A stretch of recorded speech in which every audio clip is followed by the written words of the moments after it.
Assalamualaikum warahmatullahi wabarakatuh. Alhamdulillahirrabbilalamin. Puji syukur kehadirat Allah subhanahu wa ta'ala atas limpahan rahmat sehingga kita masih bisa diberi kesempatan untuk menyaksikan video ini. Sebelumnya, saya ucapkan terima kasih kepada Bapak Upang selaku dosen pengampu mata kuliah Pendidikan Pancasila dan Kewarganegaraan dan teman-teman yang menyaksikan video ini. Perkenalkan, nama saya Widyasari selaku moderator dan kami dari kelompok 3 akan mempresentasikan materi Negara Indonesia dengan Bhinneka Tunggal Ika menjunjung tinggi ketahanan nasional. Tentunya saya tidak sendiri. Adapun anggota kelompok yang akan membersamai saya adalah Herlina, Silvana, Ahwalul, Penny, Teguh, dan Aden. Marilah kita mulai presentasi pada video kali ini dengan mengucapkan Bismillahirrohmanirrohim. Perkenalkan, nama saya Herina Febriana. Di sini saya sebagai pemateri pertama akan menjelaskan tentang pengertian dari ketahanan nasional. Ketahanan berasal dari kata tahan, yaitu tahan menderita, tabah kuat, dapat menguasai diri, dan tidak kenal menyerah. Ketahanan berarti berbicara tentang perihal kuat, keteguhan hati, atau ketabahan. Sedangkan pengertian nasional adalah penduduk yang tinggal di suatu wilayah dan berdaulat. Dengan demikian, istilah ketahanan nasional adalah perihal keteguhan hati untuk memperjuangkan kepentingan nasional. Ketahanan nasional merupakan kondisi dinamis suatu bangsa, berisi keuletan dan ketangguhan yang mengandung kemampuan untuk mengembangkan kekuatan nasional dalam menghadapi dan mengatasi segala tantangan, ancaman, hambatan, serta gangguan yang datang dari luar maupun dari dalam, yang secara langsung dan tidak langsung, yang akan membahayakan integritas, identitas, kelangsungan hidup bangsa dan negara, serta perjuangan mengejar tujuan nasionalnya.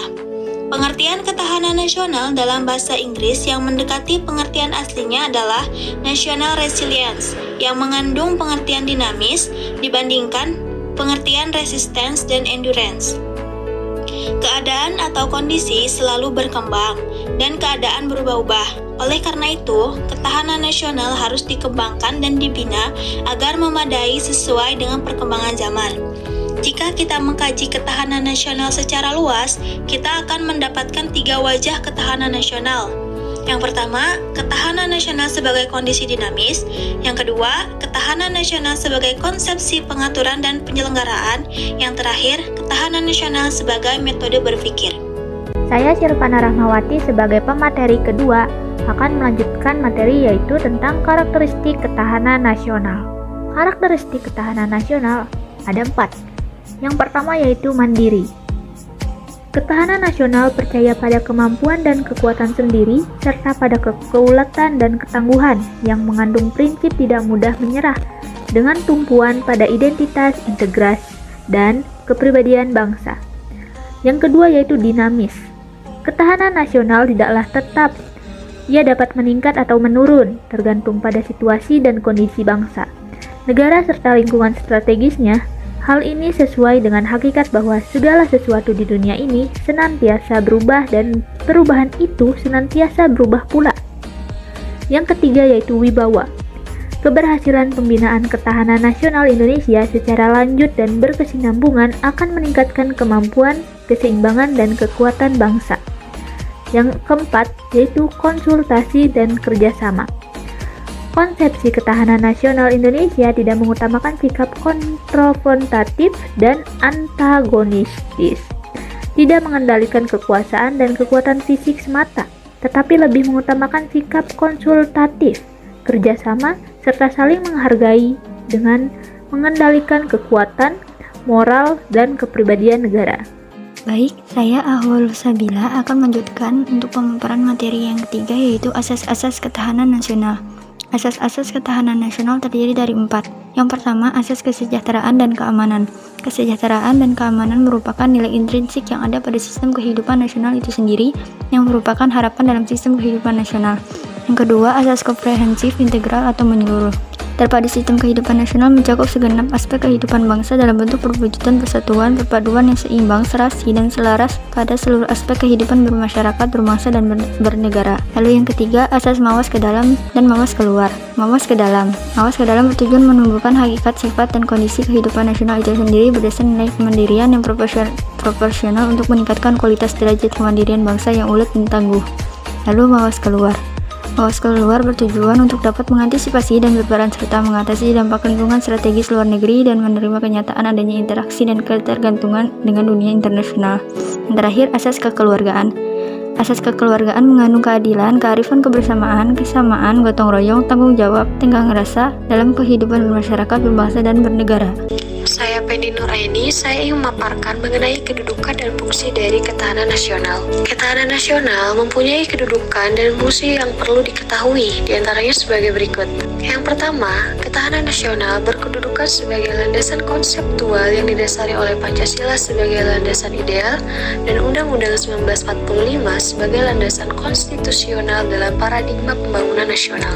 Yang kedua, ketahanan nasional memiliki fungsi yang harus dilaksanakan untuk menciptakan pola pikir, pola tindak, dan pola kerja masyarakat dalam menciptakan kondisi yang dinamis untuk mengantisipasi terjadinya hal yang tidak diinginkan. Karena dengan adanya fungsi ini, masyarakat bisa saling berintegrasi antara satu dengan yang lainnya untuk selalu menjaga dan melindungi bangsa dan negaranya. Halo, perkenalkan nama saya Teguh Nur Rahman. Di sini saya akan memaparkan tentang ruang lingkup ketahanan nasional. Baik, langsung saja ke poin pertamanya, yaitu manusia berbudaya. Manusia dikatakan makhluk yang sempurna karena manusia ini memiliki naluri berpikir, akal, dan keterampilan dan senantiasa berjuang mempertahankan eksistensinya, pertumbuhan, dan kelangsungan hidupnya berupa memenuhi baik dari material maupun dari spiritual. Oleh karena itu, manusia akan selalu menjalin hubungan-hubungan dengan agama, ideologi, politik, ekonomi, sosial, atau budaya, iptek, dan hankam. Yang kedua, ruang lingkup yang kedua yaitu tujuan nasional, falsafah bangsa, dan ideologi negara. Tujuan nasional menjadi pokok pikiran ketahanan nasional karena sesuatu organisasi dalam kegiatan untuk mencapai tujuan dan mereka akan selalu berhadapan dengan masalah-masalah internal dan masalah eksternal sehingga perlu kondisi yang siap untuk menghadapi masalah-masalah tersebut. Yang ketiga yaitu wawasan nasional. Wawasan nasional adalah konsepsi pandangan hidup yang tersusun secara dinamis. Konsepsi pandangan hidup yang disusun berdasarkan hubungan dinamis antara cita-cita, ideologi atau cek sosial budaya dan juga kondisi geografis maupun faktor kesejahteraannya. Yang keempat, pendekatan kesejahteraan dan kebudayaan. Pendekatan kesejahteraan dan keamanan adalah hal yang merupakan kebutuhan yang mendasar dan esensial baik sebagai individu maupun sebagai kelompok dalam kehidupan berbangsa dan bernegara. Kedua hal tersebut dapat dibedakan namun tidak bisa dipisahkan serta merupakan nilai-nilai intrinsik yang mendasari pencapaian kondisi tanah. Baik, itu saja dari saya. Terima kasih. Baik, nama saya dan saya akan menjelaskan tantangan dan ancaman ketahanan nasional. Yang pertama, ancaman militer adalah ancaman yang menggunakan kekuatan bersenjata dan terorganisasi yang dinilai mempunyai kemampuan membahayakan kedaulatan negara, keutuhan wilayah, keselamatan segenap bangsa. Dapat berupa agresif atau invasi, pelanggaran wilayah, pemberontakan bersenjata, sabotase, spionase, aksi teror bersenjata, dan ancaman keamanan laut dan udara. Yang kedua, ancaman non-militer. Pada hakikatnya, ancaman yang menggunakan faktor-faktor non-militer dinilai mampu membahayakan bangsa Indonesia. Salah satu penyebabnya adalah pengaruh negatif dan globalisasi. Ancaman non-militer dapat berdimensi di bidang intelek sosbud. Selanjutnya, ancaman di bidang politik dapat bersumber dari luar maupun dalam negeri. Dari luar negeri, ancaman ini dilakukan oleh suatu negara dengan melakukan tekanan politik terhadap Indonesia berupa intimidasi, provokasi, atau blokade politik. Ancaman di bidang ekonomi. Pengaruh negatif ekonomi yang dapat menjadi ancaman kedaulatan Indonesia yang khususnya dalam bidang ekonomi diantaranya. Pertama, Indonesia akan dibanjiri oleh barang-barang dari luar. Kedua, cepat atau lambat perekonomian negara kita akan dikuasai oleh pihak asing. Ketiga, timbulnya kesenjangan sosial yang tajam sebagai akibat persaingan bebas. Keempat, sektor-sektor ekonomi rakyat yang diberikan subsidi semakin berkurang. Yang kelima, memperburuk prospek pertumbuhan ekonomi jangka panjang. Lalu, yang D, ancaman di bidang sosial budaya. Ancaman dari luar timbul sebagai akibat dari pengaruh negatif globalisasi diantaranya. Pertama, Munculnya gaya hidup konsumtif dan selalu mengkonsumsi barang-barang dari luar negeri. Yang kedua, munculnya sifat hedonisme, yaitu kenikmatan pribadi dianggap sebagai suatu nilai tertinggi. Yang ketiga, yaitu adanya sikap individualisme. Yang keempat, yaitu munculnya gejala westernisasi, yaitu gaya hidup yang selalu berorientasi kepada budaya barat tanpa diseleksi terlebih dahulu. Yang kelima, semakin memudarnya semangat gotong royong. Yang keenam, semakin lunturnya nilai-nilai keagamaan dalam kehidupan bermasyarakat. Nah, itulah pemaparan materi terkait ketahanan nasional. Dengan begitu, dapat disimpulkan bahwa negara Indonesia adalah negara yang solid, terdiri dari berbagai suku, ras, agama, lalu pulau-pulau, dan lautan yang luas. Maka, penting menjaga identitas bangsa, karena identitas bangsa Indonesia adalah Bhinneka Tunggal Ika, yang artinya berbeda-beda tetapi tetap satu jua.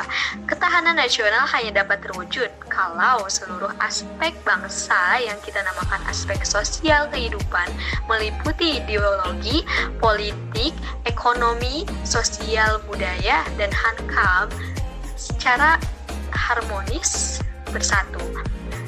Demikian presentasi dari kelompok kami. Jika ada teman-teman yang ingin bertanya atau menanggapi, dipersilakan di kolom komentar. Rangkaian acara telah kami lewati, yang artinya presentasi selesai. Saya selaku moderator mohon maaf atas kekurangan ataupun kesalahan yang tidak sengaja kami lakukan. Dan saya ucapkan terima kasih atas perhatiannya. Kami dari kelompok 3 mohon izin pamit undur diri. Wassalamualaikum warahmatullahi wabarakatuh.